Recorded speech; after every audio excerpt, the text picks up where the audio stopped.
Welcome to Tet, a place for hope, truth, and healing. Have you guys been watching? Have you guys been watching what's happening to Haiti? Time up. What's always been happening in Haiti? Time up. Now, what's always been happening in Haiti, but arguably worse. Now, here's a message for specifically if any of those gang leaders are watching. This is for you. This is a question. How are you making Haiti better by kicking poor people, burning, killing poor people out of their own little home? That's a question for you. Now, I decided to do this video because I was born in Haiti. That's the one thing. I just feel like I have a voice. So I'm going to put my opinion out there. And I believe in communication. I believe in free speech. And that's how we're going to actually get somewhere. If we don't talk about it, we're not going to get anywhere. This is what I've been saying. As somebody who was born in Haiti, ever since I was born in Haiti, one thing that I've been hearing from people, one day Haiti will get better. It's the hope. The Haitian people are so resilient. And I guess that's something that you find within poor people. When you have nothing to begin with, there's always the hope of tomorrow's going to be better. Tomorrow's going to be better. The next day is going to be better. I love that about Haiti. I absolutely adore that about Haiti. And so when I was born in Haiti, that was what I was hearing continuously. And over the years, I started to gain some knowledge and understanding what's happening and understanding the situation that I was born in. And I'm realizing, is it going to get better though? Is it really going to get better? Or just as Christians, like it's just the belief in God and just keep going, just the resiliency and just keep hoping, have faith in God, have faith that something's going to get better. But is it going to get better?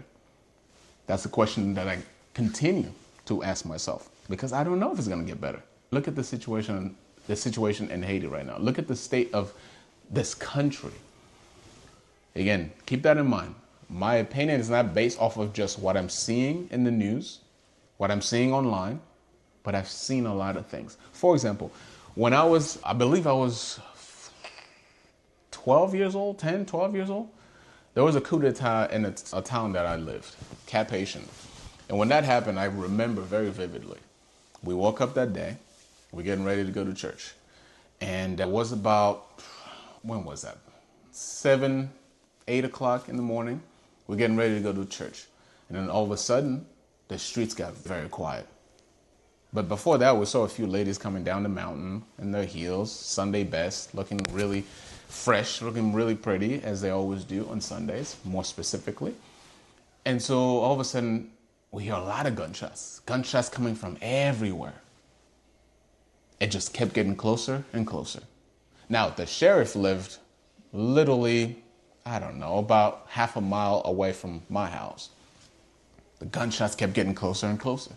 Then those ladies who were just walking down the mountain in their heels, all of a sudden holding up their dress, heels in hands, just running up the mountain. Everybody's running, no cars. When you see a car just driving so fast past my house. So I went on the roof of my house and I'm just trying to figure out what's going on. My mom screamed, "Get back down here. You don't know what's going on. Get in the house." Mayhem. The gunshots kept getting closer and closer until eventually the next 2 days, we found out that it was the sheriff's house that they were just shooting at, the bullet holes. It became like a sift. And so my point is I started seeing those things while people are still hoping and praying that things get better. I've been on my way to school before and I have to go on the other side of the sidewalk because there's a dead person on the street. Trash everywhere. No electricity. When you get it, it's very sporadic. You don't know when you're going to get it back. Famine. People are desperate. People are hopeless. They're committing petty crimes. Orphans everywhere. So my thing now is what needs to happen for those people to be right, for things to get better, for that hope to come into fruition? I don't know. That's my question to you. This is why I don't know. There was a time when I was very optimistic and I thought, yeah, I think eventually things ought to get better because there are good people out there and they want to do good. Then I realized those good people, two things happen to them. Either they never get a chance to be in power, to exercise those good things that they want to do for the country, because they won't let them. There's a system that keeps suppressing them, repressing them, just keeping them down from getting there to begin with. That's the first thing. And secondly, those people, when they do get there, all that talk about, yeah, we're going to change the country, we're going to build roads, we're going to build schools, and we're going to do the right thing, get rid of the corruption and stuff like that. Oh, let's go. It's going to be good. Who's with me? Come on. They get there. You know what happens? Greed happens. They see the money. All of a sudden, the tone changes. Now it's me, not the people, not the poor people that they were raised with, that they knew their plight. They know what's been going on to them. It becomes me.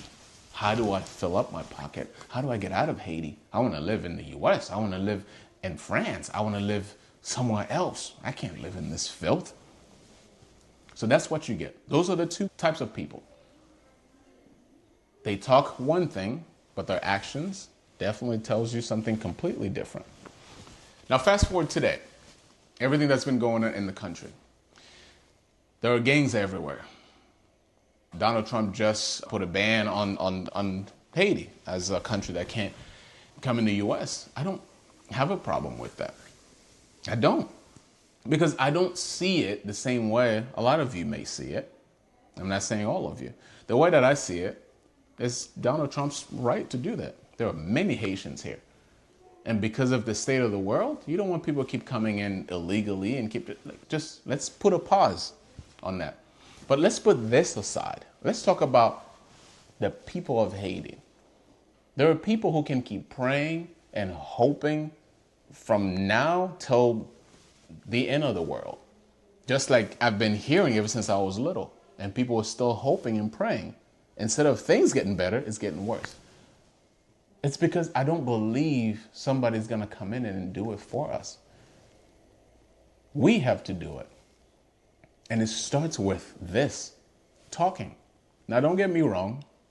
I'm not naive. I know a good bit about what's going on in Haiti. It's not as simple as that, Smith. Just talk about it. You think if we just talk, things are going to change? You think if we just talk, the gangs are going to put down their weapons and just start giving people hugs? No. I would hope they would do that, but I know they won't. Most likely they won't. I wouldn't put my money on that. But that's okay. We talk about it. There's a group of people out there, they just need to hear somebody cares about Haiti. Somebody cares about them. Somebody cares to even talk about Haiti. I'm extending this question and this conversation to the gang leaders. Please explain to me how your behaviors, everything that you're doing right now, is helping Haiti. When you block a whole road, you burning tires, you destroying the roads, you kicking people out of their homes, you killing them, you kidnapping them, you raping them. Tell me how that helps you. You're not a revolutionary. That's not what that is. That's not what it is. What you're doing right now is something that I don't even think you've thought about. And this is why I'm saying that, to add on top of everything that I've been saying. The poor people are not your problem. They're not the reason why Haiti is where it is now. Matter of fact, they are what happens because of Haiti being what it is now.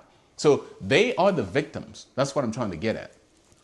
So if you really want to change Haiti, I think it starts with one question. How are we going to do it? Not who's going to do it for us? What country's going to just keep on giving us handouts just so the money can go in the pocket of the 1%? What country's going to come and do it for us? Who's going to clean my house? Who's going to fix my home?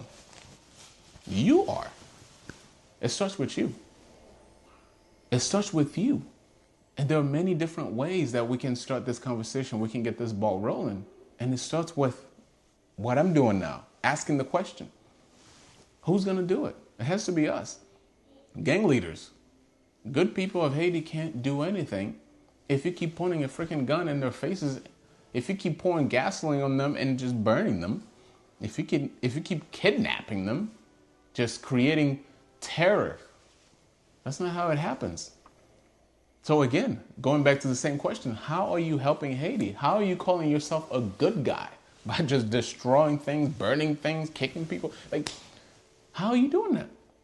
If you are listening to this podcast, if you're listening to me, I am legitimately, honestly, genuinely trying to get to the bottom of this. Help me understand how you're helping Haiti right now by doing this. I know you get your guns, you get this power because oligarchs and bad politicians, horrible politicians, give it to you and wanted you to protect them and to do injustice to the other group. And now you're like, I get all that stuff. Put it all aside. Now let's look onward. Let's look onward. How are we going to fix Haiti if the people of Haiti don't take responsibility within themselves? How are we going to fix Haiti? It's just going to be one of those stories, man, where over 200 years ago, we fought and gained our independence, and we're proud because first black country to have fought and gained their independence from the oppressors, the French people and all that stuff. Where are we now? Where are we now? One could argue, but yeah, it's not slavery, but man, the state of the country is so just horrible. It's horrid. It's just so bad that it's hard to see all this pride and just your independence. I don't know where it's gotten us. Again, I get it. It's not as easy as that. There's a lot of actors. There's a lot of factors in other countries who played a role in it and stuff like that. This is all pointing fingers, though. You understand how when you keep pointing fingers, you don't get anywhere. You stay exactly where you are, but you're pointing fingers. Hey, who's going to do this? He did that. He's the reason why this is here. Who's going to pick this up? Why is that here? Like, you just keep pointing fingers. The one thing that has not moved one bit is you, because you have not done anything. So Haitians, we have to do something. But right now, the gang's in our way. The gang's in the way of the good people, the people who actually want to do something. They don't know if they want to become the Toussaint Louverture, the Dessalines, the Capra la Mort. If they die, if it's not going to be in vain. Nobody wants to die in vain. We all want to live. Well, we all want to live a good life, man. Just protect ourselves, protect our family. Just live a good life, simple life. But some of us, we aspire to do good, to do more. But sometimes we don't know doing good and doing more if it's going to be worth it. And that's where you get the hopelessness in Haiti. You have kids joining gangs. Why? If I join the gang, not only have power, then I can eat. I can drive around. I can stay in a house. That's nice. I don't join the gang. I stay down here, keep hoping things get better. Keep praying, keep just imagining a better Haiti. But I'm down here, and I've been imagining and hoping for years, ever since I was born. That trash has been in my house, been right outside the door. There's no trash trucks to come and pick up the trash. There's no electricity. There's no food. There's nothing. That's how you get a nation in just the worst possible mindset that you can possibly think somebody could be in. When you're hopeless, there's nothing that you won't do. But Haitians, you need to get your hope back. You need to dig deep and find that hope. You got to dig deep and find that hope. Because keep hoping somebody's going to do it for you, that's not going to work. It's just not going to work. So it's something that we got to stop waiting for somebody to come in and do something. We got to do it. The Haitian people, you guys have to do it. Because sitting around hoping that something good's going to happen, clearly you've seen the last few decades. That has not been the case. It seems to be getting worse. So now it's time for us to pick up the torch and keep moving. Again, I'm not trying to sit here and tell you that it's easy. Just go out there and do it. Get yourself burnt. Get yourself killed. Get yourself kidnapped.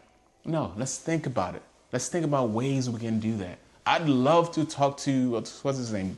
Barbecue, to Easel, to, I don't know. There are many gangs in Haiti. I'd love to talk to him. Absolutely love to talk to him. Figure out a way to put the guns down, pick up shovels. Let's start building. Let's start do something that helps Haiti as opposed to destroying Haiti. Let's do something so that people don't have to keep fleeing Haiti. Let's do something so that people in different countries could come home.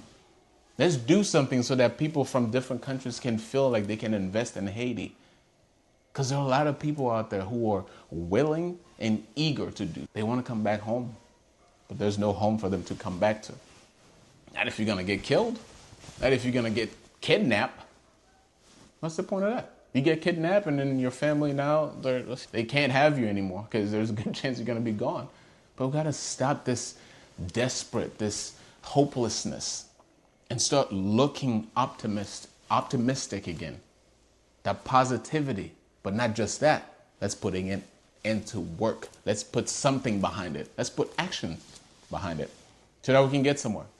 That's my little message. Again, my invitation is still open to any of those gang leaders who might stumble upon this video. I'd love to talk to you. I really do. I would love to talk to you to understand what the end game is and how you are helping Haiti right now. Those are my two questions, and we can debate it. We can talk about it, because my goal is to get somewhere so that one day people stop hoping. You can keep praying. Praying is good.